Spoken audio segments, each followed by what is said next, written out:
Do you believe in Jesus Christ? Leave me alone. I don't Okay. want to talk about this. Do you believe in Jesus Christ? Excuse me? Do you believe in Jesus Christ? Do you believe in Jesus Christ? I don't. I've never seen the need for it. Do you believe in Jesus Christ? I don't, Okay. Do you believe in Jesus Christ? I don't know. Do you believe in Jesus Christ? I don't feel like talking about that. Do you believe in Jesus Christ? Do you believe in Jesus Christ? Oh, I'm all set, thanks. Do you believe in Jesus Christ? Do you believe in Jesus Christ? Do you believe in Jesus Christ? Do you believe in Jesus Christ? Do you two believe in Jesus Christ? Do you two believe in Jesus Christ? I'm good, thank you. Do you believe in Jesus Christ? I don't. You have a nice day anyway. Do you two believe in Jesus Christ? Ano ba ang mangyayari sa isang tao kapag nireject niya yung gospel ni Jesus Christ? Or kapag namatay siyang nire-reject niya si Jesus? Sabi, whoever has the Son has life. Meron daw life. Whoever does not have the Son of God does not have life. So malinaw dito na kapag namatay po ang isang tao na walang Jesus sa buhay, mapupunta siya sa impyerno. Let me clear that again. Lahat po ng tao papunta ng impyerno. Kahit po tayo nung hindi pa natin nakikilala ang Panginoong Jesus. Bakit? Dahil sa kasalanan. Ang kabayaran ng kasalanan ay kamatayan. Di ba alam niyo po ang verse ng John 3:16, For God so loved the world? Sobrang famous ng verse na yan. Pero pag binasa niyo yung sumunod na dalawang verse, verse 17 and 18, nakalagay na doon yung sagot. Sa verse 18, sabi dyan, whoever believes in Jesus is not condemned. But, ano daw, whoever does not believe is condemned already. Tandaan niyo yung keyword dyan, already. So, whoever believes in Jesus is not condemned. Hindi daw condemned pag naniwala kay Jesus. Pero, kapag hindi ka naniwala kay Jesus, condemned ka na already.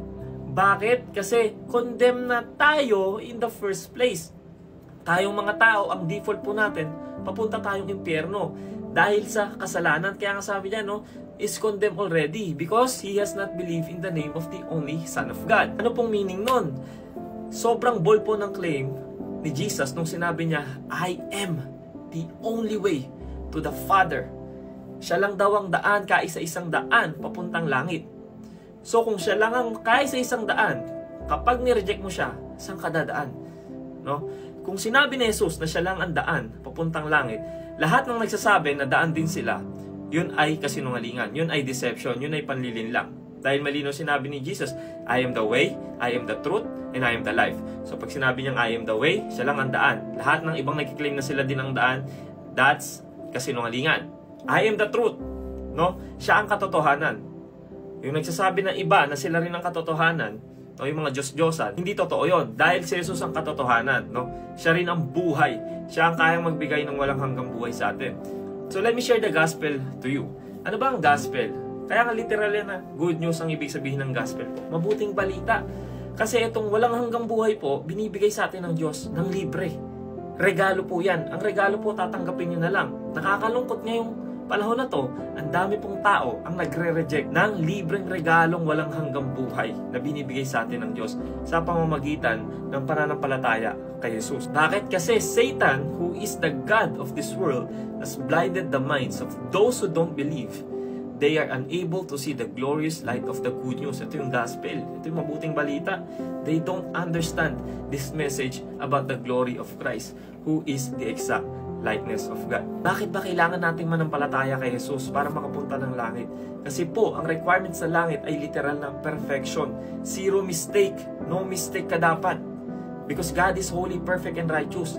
Imposible nga sa ating mga tao yun. Dahil makasalanan tayo, lahat tayo nagkasala. Sabi sa Bible, imposible sa tao makapunta ng langit.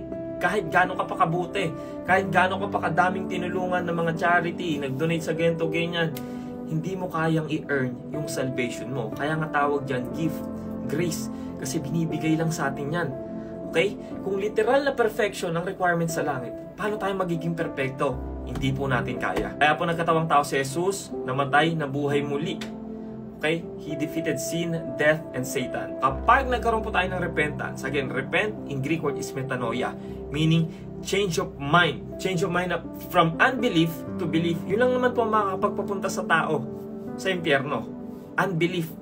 Diba? Unbelief nila kay Jesus Christ. So yung repentance po in Greek word is metanoia. Change of mind from unbelief to belief in Jesus Christ. Kasi yung penalty ng sins, yung kabayaran ng kasalanan, hindi natin kayang bayaran.